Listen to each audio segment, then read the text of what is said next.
Bismillahirrahmanirrahim. Assalamualaikum warahmatullahi wabarakatuh. Kembali lagi berjumpa dengan saya Toha Zakaria. Kali ini saya akan sharing pengalaman, bercerita pengalaman saya bertemu ular besar di tengah hutan di malam hari sendirian gitu kan. Wah, ini cerita apa lagi nih? Dan nanti apa pelajaran yang saya ambil yang bisa jadi, siapa tahu nanti pemirsa YouTube di sini bisa ikut mengambil manfaat dari apa yang saya mau ceritakan gitu. Jadi sebelumnya saya sampaikan bahwa di rumah kami, di lingkungan kami itu untuk air memasak, minum, mencuci dan sebagainya itu bukan dari air pam atau air sumur, tapi dari sumber di hutan. Sekitar mungkin jaraknya 300 meter lebih dikit lah gitu kan. 300 meter ya, kalau misalnya karena posisinya naik itu kan, kalau jalan kaki ya bisa 10 menit lah gitu loh. Ya 10 karena nanjak itu loh. 10 menit lebih dikit atau kurang itu kan. Itu sumber airnya di situ melewati kuburan. Jalan lewati kuburan, baru kemudian ada sumber air. Tempatnya rimbun, banyak pohon-pohon besar dan sebagainya gitulah. Itu.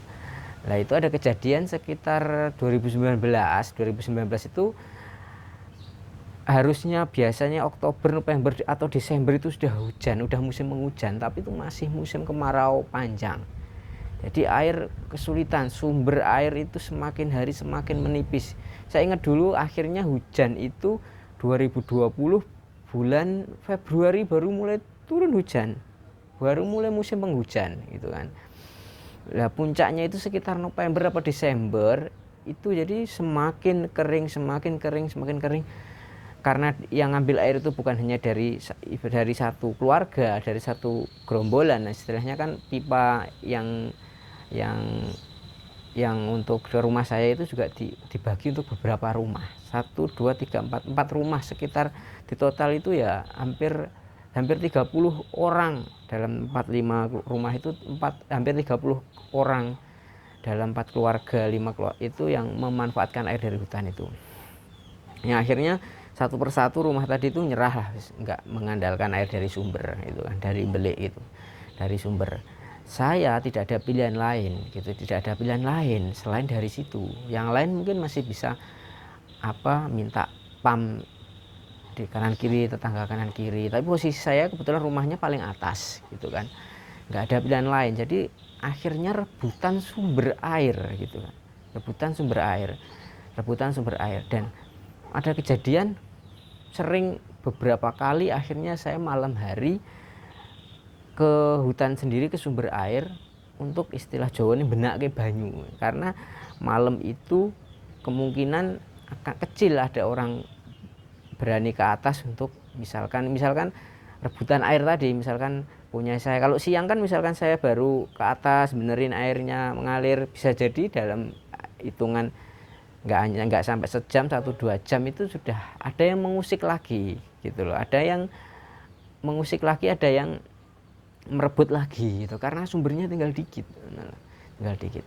Otomatis ketika air sumbernya habis, selang mati, harus disedot ulang, dipancing ulang gitu loh. Jadi misalkan sumber penampungan di tanah itu habis, otomatis selang nggak akan nyedot lagi, dan kemudian bak penampungan dari tanah itu akan penuh lagi gitu kan. Dibutuhkan disedot untuk mengawali biar air itu ngalir. Lah, itulah yang saya lakukan beberapa kali, nggak hanya sekali 2 kali, berkali-kali saya malam hari ke hutan sendiri, melewati kuburan gitu kan, pernah habis maghrib setengah 7, pernah habis sisa jam 7 lebih sedikit, pernah setengah 9, paling malam itu jam 9 kurang. Saya sendirian, nggak ada yang mungkin yang di lingkungan sekitar saya, bahkan mungkin radius 1 kilo itu nggak ada yang senekat saya gitu loh. Ya senekat maksudnya malam hari. Ya saya berpikir kalau saya nggak ngambil air malam ini, yang kemungkinan nggak ada yang mengusik, maka besok pagi anak istri saya mau mandi, pakai apa, mau masak bagaimana, bapak saya, ibu saya itu mau airnya gimana, nggak ada pilihan lain gitu loh, nggak ada pilihan lain. Dan nggak ada kalau misalkan saya pernah minta bantuan ke salah satu Pak Lek ayo ke hutan malam, dia jelas-jelas menolak, wah rawani aku nggak berani. Seperti itu. Pernah saya minta ayo buat ditemani gitu loh, buat dikancani, tapi ditolak karena takut gitu loh. Walaupun berdua dengan saya, akhirnya saya sendiri berkali-kali. Di situ bukan berarti saya tidak ada rasa takut, bukan berarti saya berani, enggak juga. Dari berkali-kali itu saya malam hari ke hutan, pernah senternya pakai senter yang sering pakai senter HP. Saya nggak punya senter khusus itu, penerangan khusus atau senter kepala nggak punya. Pernah seringnya pakai senter lampu di HP beberapa kali. Nah, padahal malam hari melewati kuburan seorang diri demi setetes air untuk keluarga gitu kan, untuk keluarga gitu kan. Saat itu kalau saya aku berani, enggak juga. Aku takut gimana, enggak juga. Jadi gimana ya, akan di titik netral mungkin, tapi tetap melangkah gitu loh, tetap melangkah. Di situ awalnya ketegangan ada, takutan ada, tapi ketika berjalan sudah melewati tempat yang seharusnya saya itu lari pulang, saya tetap jalan, tetap jalan. Nah, salah satu momennya itu ketika kebetulan saya pinjem senter kepala, harusnya dipasang di kepala tapi saya bawa pakai tangan, itu yang bisa jarak jauh, itu yang punya Pak Lik saya yang beli online sekitar 150, entah berapa watt ya, itu 30 watt atau berapa itu yang dicas. Itu saya kebetulan pakai itu. Ada satu malam saya ke hutan itu sekitar setengah 9,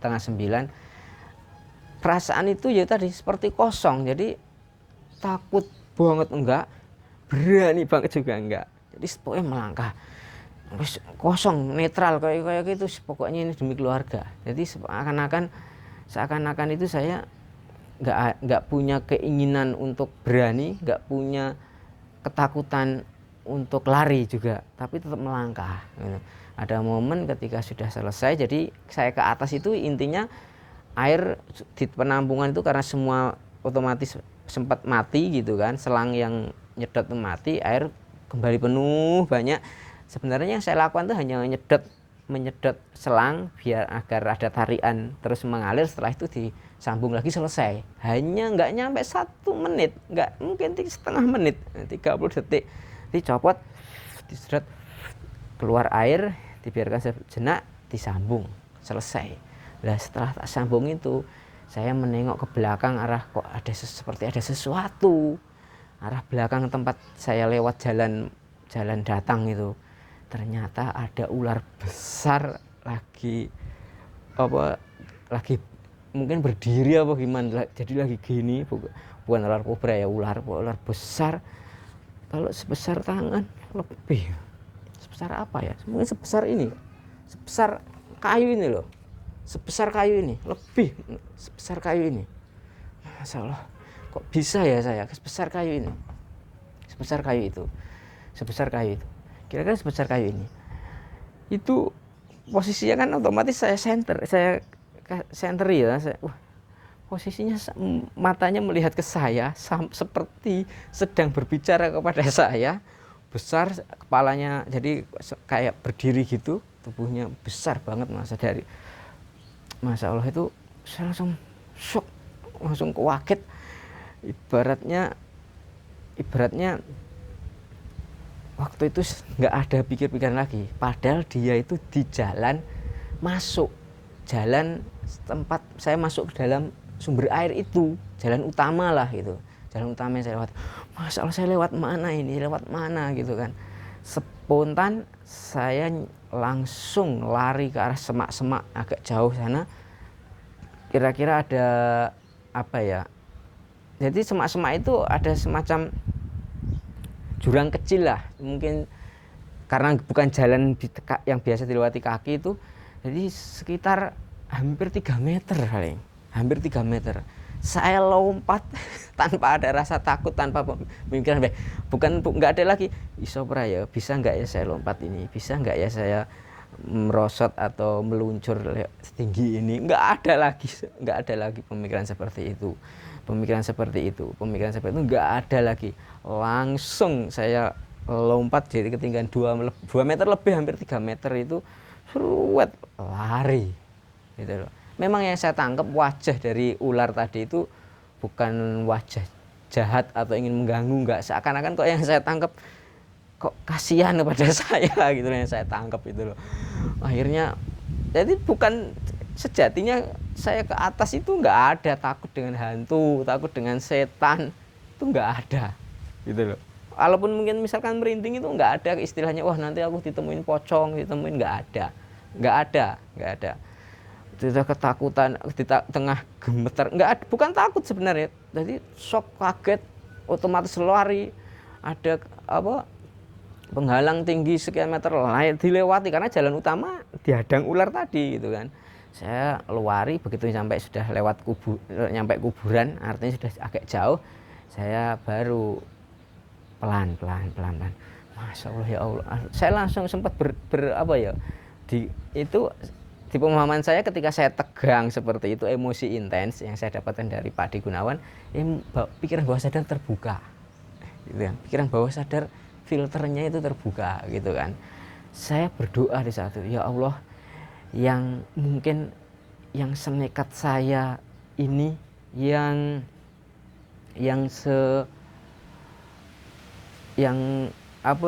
punya kemauan, terus tekad dan keberanian seperti saya malam ini tidak banyak. Bahkan di lingkungan saya atau radius 1 km nggak ada yang mau melakukan hal ini, ya Allah. Yang itu semua bukan demi diri saya sendiri gitu kan, bukan demi diri saya sendiri gitu kan. Lah akhirnya saya berdoa, ya Allah, jika ini memang Kau anggap sebuah kebaikan, saya berdoa salah satu hajat saya ya agar dikabulkan. Dan alhamdulillah tidak sampai 1 tahun, sekitar 8 bulan kemudian, salah satu hajat terbesar saya itu ternyata terkabul dengan cara yang tidak terduga, dengan cara yang sangat mudah. Hajat mungkin terkabul ya, hajat senilai puluhan juta lah, alhamdulillah terkabul gitu kan, alhamdulillah terkabul gitu loh. Pengalaman itu yang ingin saya share kepada semua teman-teman di sini, bahwa ya tadi sebenarnya ketika kita melawan ketegangan, ketika kita melawan ketakutan, ternyata ada energi besar di situ, dan itu akan menempa kita. Akhirnya setelah itu nggak ada istilah takut gelap, takut ada hantu, takut ada setan, itu itu udah nggak berlaku lagi gitu loh kan. Jadi memang ke hutan itu salah satu mungkin yang harus diwaspadai, bukan lagi hantu, bukan lagi jin, setan gitu, walaupun lewat kuburan, tapi binatang buas, ular, terutama ular. Kalau babi walaupun ada, tapi ya itu nggak se resikonya itu nggak semenyeramkan ular tadi gitu loh. Kalau harimau, macan nggak ada di hutan saya, insya Allah nggak ada itu. Ya itu saja tadi. Makanya pesan yang ingin saya sampaikan salah satunya adalah ketika kita berhasil melampaui batas atas keberanian kita, ketakutan kita, maka akan ada ada sesuatu pelajaran hidup yang akan kita dapatkan.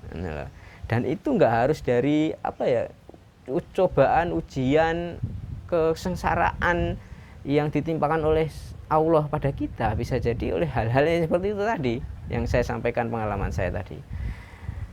Setelah itu bukan berarti saya berhenti ke hutan, enggak, saya ke hutan tapi biasanya setelah maghrib dan sebagainya. Dan akhirnya ternyata ketika bulan Februari tiba, Januari akhir beberapa musim penghujan datang. hujan datang. Alhamdulillahirobbilalamin. Ya itu mungkin yang bisa saya share kepada pemirsa di sini, semoga bermanfaat. Kalaupun nggak ada bermanfaat ya nggak apa-apa, ini sebagai sekedar cerita. Kurang lebihnya mohon maaf. Assalamualaikum warahmatullahi wabarakatuh.